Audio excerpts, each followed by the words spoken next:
You ain't seen nothing yet. Okay. He is going, before he leaves, he is going to pardon everybody in his administration. Do you think he's not going to pardon Pete Hegseth? Of course he is. You think he's not going to pardon Jared and Witkoff and that whole crowd? Of course he is. He can pardon himself. You have never seen the amount of pardons that you're getting ready to see. James, now for the questions from our incredible listeners.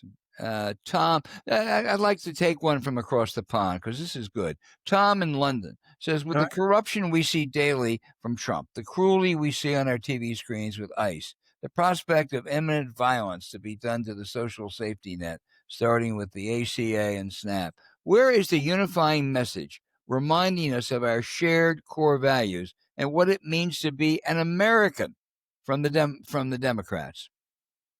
Well, okay, very good. I'm flying to London tonight, so if I run into you, tell me hello. Tom, look at the airport. Yeah. Until we have a presidential candidate, and I say this in all sincerity, it's hard to have a message. But what you can have is an argument. And we have a hell of an argument that this is the kind of thing that we need to stop. If we are siding with people who have power at every junction, and we're siding against people who would like to have power at every junction. And I think this is a really important distinction. And you can go chapter and verse of the number of things that they've done, but you look at the big, beautiful bill, which might be the single most immoral piece of legislation to pass the Congress since at least they passed these Jim Crow laws or whatever that bullshit was. So, yes, the question is, but don't worry, the messenger is coming, but she or he won't get there till 2028. Right. James, next in New York, asks, how about this as a Democratic Party initiative? Rather than forgiving student loans, create a Peace Corps Vista type new program, allowing graduates to work off their balances in betterment of the country and the world. James, I think you're really onto something. I had real reservations about student loan forgiveness. It's a huge problem, but it bothered me. And, they used to have a program like that for doctors. They might still have it. Whereas if you incurred debt in medical school, if you went to a doctor short community, in essence, the government would pay it off. I think this is something that really the Democrats in Congress, and then they take the administration, ought to consider. I think it's a better idea than just straight out student loan forgiveness. There have been some things that have done this, and that they've worked pretty good. And also, we need to review when people serve 3 or 4 years in the military. I mean, are we really doing enough to get these people situated back? Because they're very valuable. Do we need to get them back into civilian life? And you're right. There should be, in terms of medicine, or even if people go to law school, they work for a clinic that helps underserved people. All this stuff is very good. And my friend James in New York, hey, I'm James in New York today myself. But geez, you're going to see James in New York and Tom in London. I mean, this is a Carville reunion. There you go. Well, you're not going to be in Scottsdale, but you can answer Brooks's question, which is he's actually worried a little bit about Democratic overconfidence. Things have gone so well. Is there any cause for that? In a word, no. Okay, the ones I know a lot of Democrats. I talk to them. I go around the country.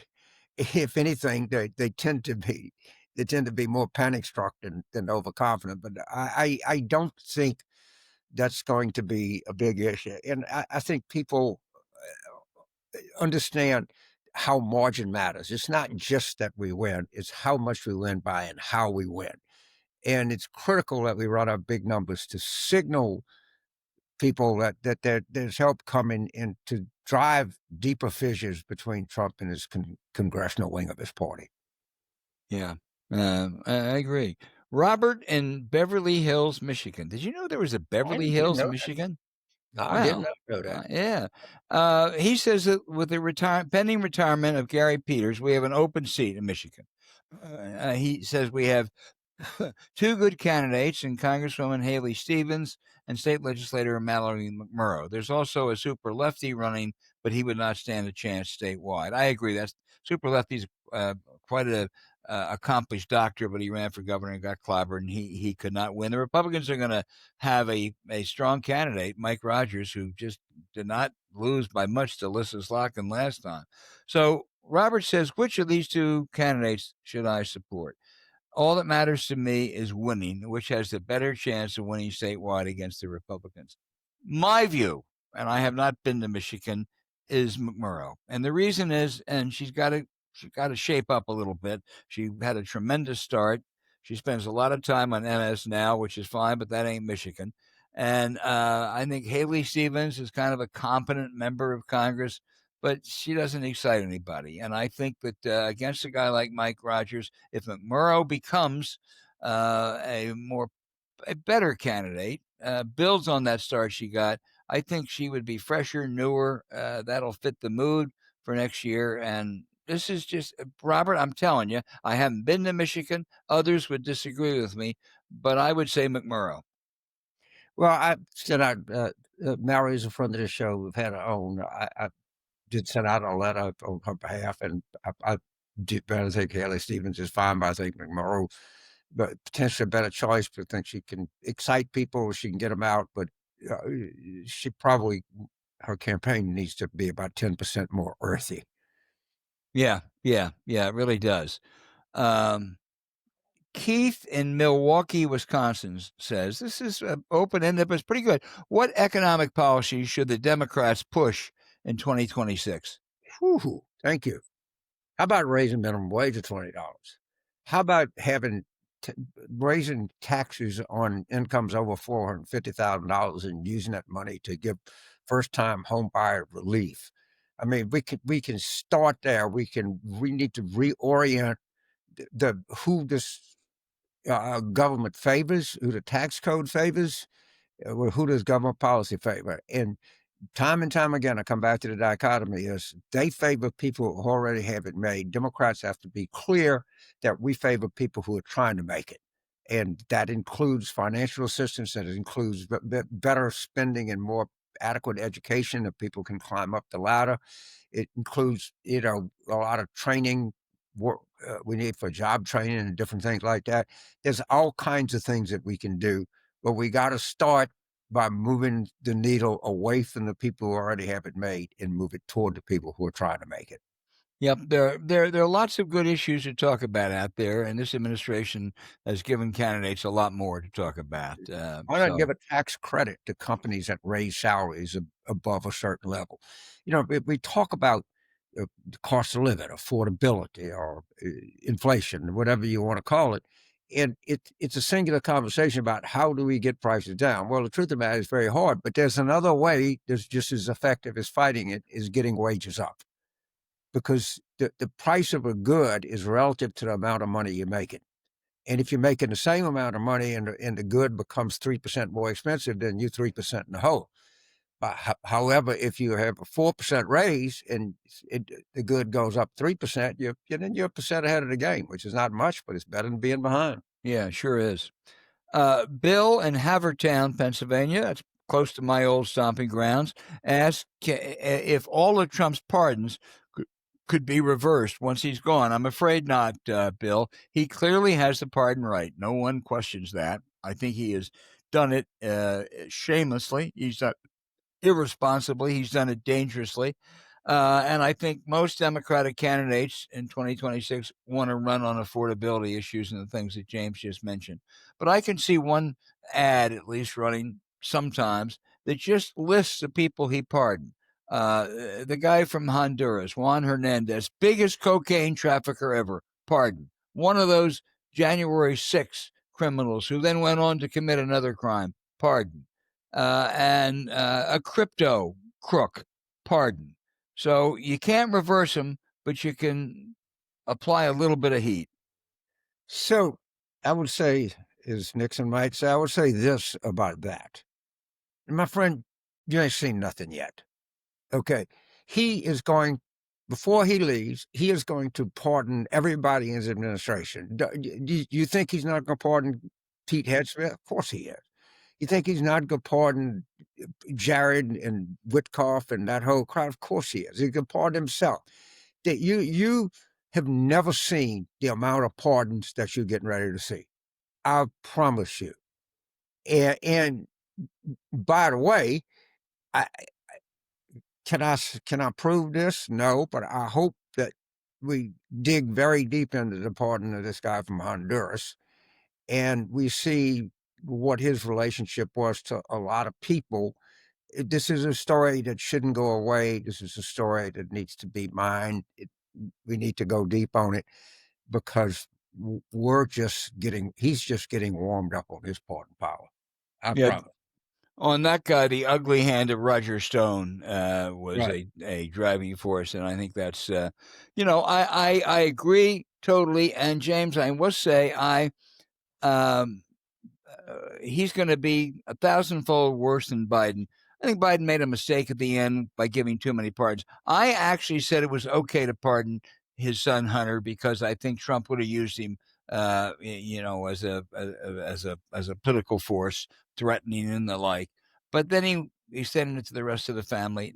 It doesn't compare to what Trump is doing, but it gives them that both sides argument, as phony as it is. So I wish, but in any event. Uh, Yeah, I guess it's 96-4. You could say it is both sides, and I right. don't like you. I would have pardoned my own son. I'd have pardoned my grandson. Who wouldn't have done that? But hopefully, I think I'll make a projection here at 2028.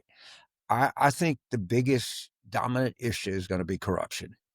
Mm-hmm. Because I think we're just getting a whiff of it, and I think the public is going to come to a point that it is so monumental that it can't be ignored. And I think that ethics is going to be part of what's going to distinguish the Democrats. I think it's going to be important in Democratic primaries, and hopefully we can go back to some of these limitations that we had.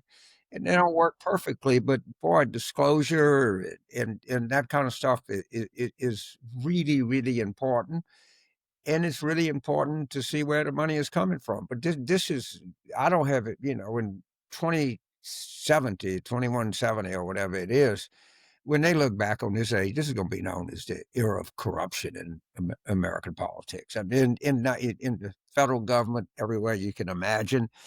And I think this is a huge issue, and I think it's going to explode here the next 2 to 3 years. Yeah. That fits in with our final question. David from the great city of Portland, Oregon, Oh, says, okay.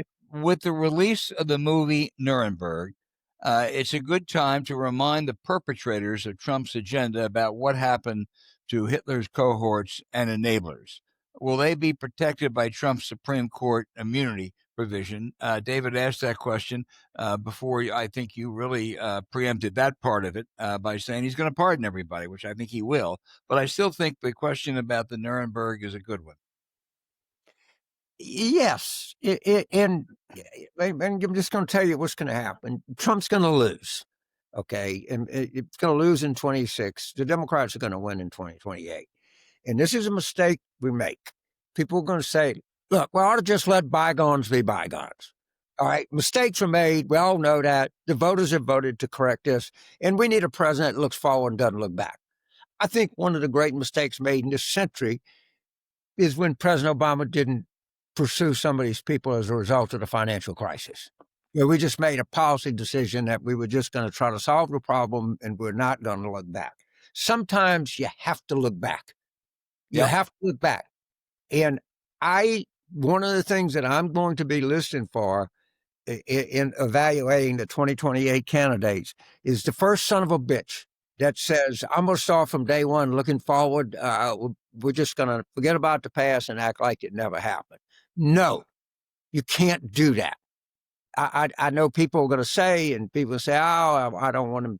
Why they're doing that? They're having this. They're going to get to the normal talking points because people have to know. And there's so much that we don't know, and there's so much that we need to find out. And you can't pass effective legislation. You can't deal with this until you have some idea of the depth and breadth of this problem. And I can assure you it is deep and it is wide, and we need to investigate it vigorously. Yeah, I agree. By the way, I got mixed reviews, but I really liked Nuremberg. I thought it was really a terrific film. And one of the things that you learn, I guess I knew it a little bit beforehand because Kristad's dad was the number 2 or 3 American prosecutor over there. Robert Jackson, one of the great Supreme Court justices of all times, maybe the best writer, our friend Pam Carlin tells me, that's ever sat on the court, was not a very good prosecutor. He was a chief prosecutor at Nuremberg, but he had never been a prosecutor, James, and that's was a real disadvantage. He was actually rescued by the British prosecutor at the end, but it's a really good movie. Well, if you take that and you also take the Adolf Eichmann example in the house in Gibraltar Street, when the Israelis captured him, snuck him out of the country, took him to Israel, they gave him a trial. And by the way, he had real lawyers. I mean, he had a real defense. And that's that in Nuremberg, because it was public and because it was done, people had to deal with the horrors of this. Mm-hmm. The example going forward is you gotta look back. Don't be seduced by these arguments of we need to push forward, we need to forge ahead, we can't spend our time looking backwards. No, the Israelis look back. No, the Allies look back because we had to know. And the big mistake that we made in this century was not looking back at the financial crisis. Well, I agree with that. I also think, in a somewhat different way, the South Africans look back. Yeah. But I mean, you know, whether you do it through the courts or some kind of truth and reconciliation, Right. you can't ignore it. You No. just And, can't. and, and you cannot let criminality go unmolested. Yeah, yeah, Okay. You just yeah, can't do that. yeah. And this is, there is a lot of good to exposing the truth. And as much as we read and talk to people and talk to each other and talk about these things, we don't have any idea, I don't think, of how deep this problem is. Well, this has been a really good show. Thank you all for listening. If we didn't get to your question this week, please send it in again next week because there's so many good ones. It's hard to choose, but we really, really appreciate these and have a really good week.